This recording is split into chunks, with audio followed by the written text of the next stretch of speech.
हम 24 घंटे एक अपना नंबर जारी करके रखे हैं 8581040393। एक बार फिर से बोल देना सर। 8581040393। देखिए, सरकार जो होती है ना, कभी कोई एक सरकार है, कोई एक सरकार है, बहुत सारी सरकारें हैं, ठीक है ना। लेकिन हम सब सरकार के भरोसे नहीं बैठ सकते हैं। सरकार को भी पता ही नहीं, गांव के अंदर में अगर पता होता इतनी बड़ी घटना घटती कैसे, तो हमको आपको खड़े होना होगा, हमको आपको समझना होगा। ये मामूली घटना है, इतनी बड़ी घटना घटी तो कहीं ना कहीं प्रशासन की नाकामी है। आया हूँ बंगाल से, और अभी आप लोगों को पता है बिहार में पूर्णिया में इतनी बड़ी घटना घटी है, जिसको बेतिया, जिसको बिहार ही नहीं पूरा भारत आज देख रहा है, और इतनी बड़ी घटना है। तो इसीलिए हमारी टीम ने, हमारे संगठन ने तय किया कि महिलाओं की सुरक्षा के लिए हम लोग क्या कर सकते हैं, कितना ज़्यादा कर सकते हैं। इस मैटर में तो किया गया, चारों अभी जेल के अंदर हैं, होटल का मालिक और तीनों स्टाफ जेल में हैं। लेकिन हम लोग अभी इसमें ये लगे हैं कि उनकी बेल नहीं होनी चाहिए। क्यों? ऐसे दरिंदे समाज में दिखने नहीं चाहिए। हम लोगों का मेन उद्देश्य भी है महिलाओं की सुरक्षा। सरकार भी लगातार महिलाओं को सुरक्षा की गारंटी दे रहे हैं, और खास करके बिहार में नीतीश सरकार है, और वो भी कह रहे हैं सुशासन की सरकार है जी, वो भी कह रहे हैं कि महिलाओं को सुरक्षा की गारंटी दे रहे हैं। क्या कुछ कहेंगे इस पे? मैं बिल्कुल कहूँगा। देखिए, सरकार जो होती है ना, कभी कोई एक सरकार है, कोई एक सरकार है, बहुत सारी सरकारें हैं, ठीक है ना। लेकिन हम सब सरकार के भरोसे नहीं बैठ सकते हैं। क्यों? हमारे घर की अगर उस लड़की से के साथ घटना घटी है तो सरकार एक बयान दे सकती है, सरकार उसमें काम करेगी, लेकिन दूसरी घटना न घट सके इसके लिए आम आदमी को खड़ा होना पड़ेगा, जिसके लिए भारतीय मानवाधिकार हर अपने मेंबर के साथ खड़ी है और सिस्टम में काम करने के लिए खड़ी है। तो सिस्टम तो सरकार के पास होती है ना? नहीं, ऐसी बात नहीं है। सिस्टम सरकार के पास है, लेकिन सरकार तक उस बात को पहुंचाना, और अंदर क्या हो रहा है सरकार को भी पता ही नहीं। गांव के अंदर में अगर पता होता इतनी बड़ी घटना घटती कैसे, तो हमको आपको खड़े होना होगा, हमको आपको समझना होगा। तब सरकार नहीं करती, तब हम लोग सरकार से भी बात करेंगे ना। तो आपको लगता है कि प्रशासन पे आपको संदेह है? नहीं, देखिए, संदेह क्या है, प्रशासन में कहीं ना कहीं तो गलत है। क्यों?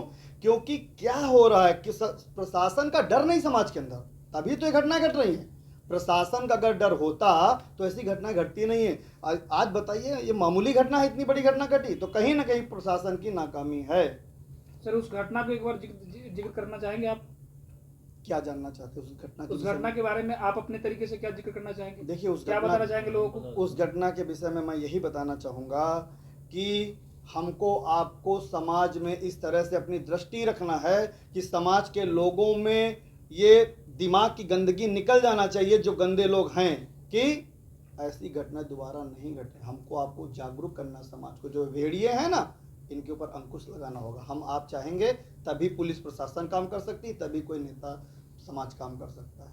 अब आप मानवाधिकार से हैं, लगातार आपके लोग आवाज उठाते हैं, लेकिन आखिर सरकार इस पे सजग क्यों नहीं हो पा रही है कि महिला सुरक्षा नहीं दे पा रही है? देखिए, मैं आपको एक बात बता दूं, मैं फिर कहूंगा, कोई सरकार, कोई सिस्टम कुछ नहीं, जब तक हम आप नहीं जागेंगे, हमारी आपकी सोच नहीं होगी। हमको आपको गांव गांव गली में घुसना है, लोगों को समझाना है कि किस तरह रहना है, कैसे क्या जीवन होना चाहिए। नहीं तो इसी तरह घटनाएं घटती रहेंगी, और बाद में सरकार के पास आएगी, बाद में पुलिस इस तरह का न्याय करेगी, तो वो हमको नहीं देखना है। हमको पहले ही अपनी तैयारी करके रखना है। लेकिन वैसे लोग तो कोर्ट तक चले जाते हैं, जेल भी चले जाते हैं, लेकिन वो बेल ले लेते हैं और जल्द इसीलिए आज हमारे प्रदेश अध्यक्ष जो रितेश जी हैं बिहार के, उन्होंने कहा कि सर, इस विषय में कड़ी टीम के साथ काम करना होगा। हमारे ईस्ट इंडिया के मतलब प्रेसिडेंट आए हैं यहाँ पे, रितेश जी हैं, और भी बहुत सारी हमारी टीम आई है। क्यों? कड़ा एक्शन लेना है, कड़ा काम करना है कि ये बिहार में नहीं, पूरे भारत में ऐसी घटनाएं न घट सकें। महिलाओं को मजबूत करना, क्यों? महिलाओं से ही हम आप हैं, और अगर वही नहीं मजबूत हैं तो हमारा अस्तित्व तो कुछ नहीं है। तो अपराधियों को ये रोकथाम के लिए कैसे कि उसका बेल न हो पाए, इसके लिए आपके पास क्या? हमारे संगठन के एडवोकेट की टीम लगी है,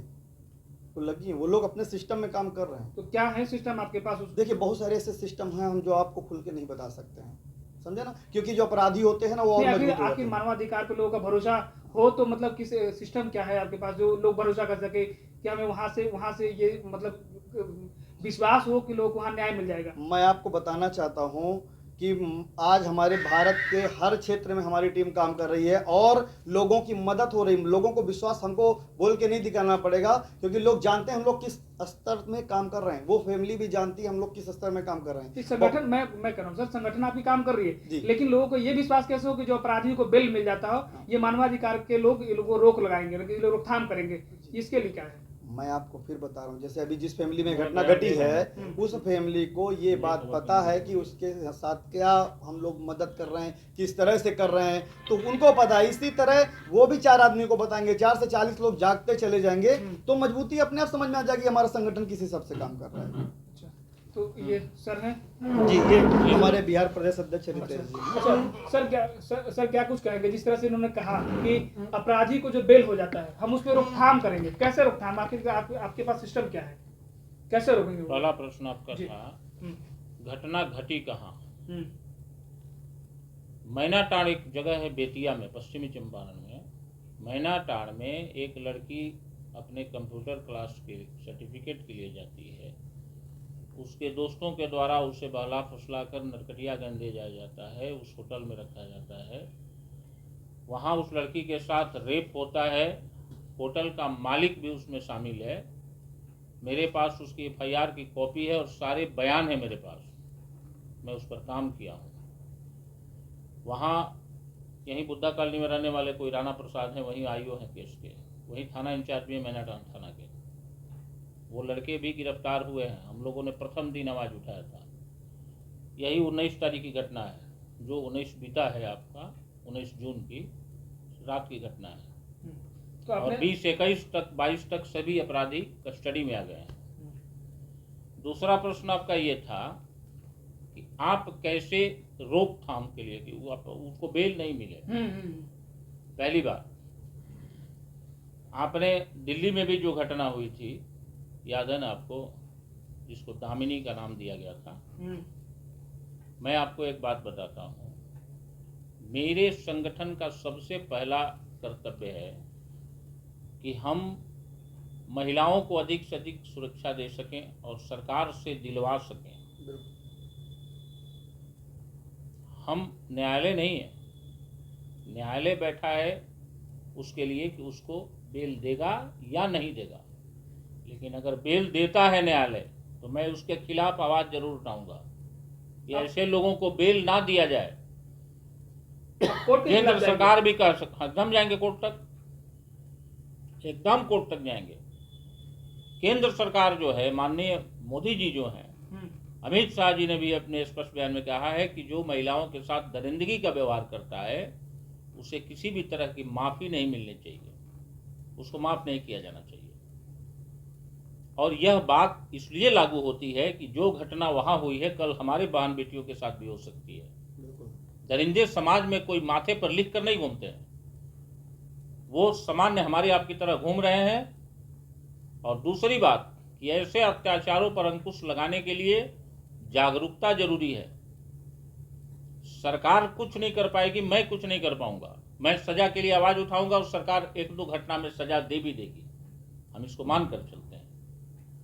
लेकिन क्या इससे अपराध समाप्त हो जाएगा, अपराध मुक्त समाज होगा? नहीं, अपराध मुक्त समाज तब होगा जब लोगों में ये जागरूकता फैलेगी। अगर हम किसी की बेटी बहन के साथ कोई दुराचार करते हैं, कोई घटना करते हैं, तो यह मान लीजिए कि हमारे साथ भी वह घटना घटेगी और हमें कितनी पीड़ा होगी, इसको जब हम महसूस करेंगे तब समाज सुधरेगा। मतलब जाति धर्म ये मायने नहीं था, अपराधी अपराधी होता है। बिल्कुल, आप उसके बेल जो प्रक्रिया होती है उसको रोकथाम के लिए आप लड़ेंगे? बिल्कुल लड़ेंगे। हम न्यायालय के सामने गुहार लगाएंगे कि सरकार इसको सजा दिया जाए। इस सजा से लोग सीखेंगे उस इलाके में, कम से कम बेतिया के लोग जो है ऐसी घटना करने पर तो डरेंगे। अगर क्रमशः एक एक करके अगर लोगों को सजा ऐसी मिलने लगे तो निश्चित एक दिन लोगों में भय पैदा होगा। और कोई प्रश्न तो पूछिए। सत्यप्रकाश त्रिवेदी साहब, और एक बार कैमरे का रुख अपना उधर कर लीजिए। हमारे गुरुदेव हैं जो हमारे संगठन में सहयोग करते हैं, वैसे वो आध्यात्मिक गुरु हैं हम लोगों के, परंतु उनका योगदान इसलिए हमारे संगठन को मिलता है, उनका आशीर्वाद इसलिए मिलता है कि हम लोग सापेक्ष रूप में समाज को जागरूक करने का और भयमुक्त करने के लिए काम करते हैं। हम 24 घंटे एक अपना नंबर जारी करके रखे हैं 8581040393।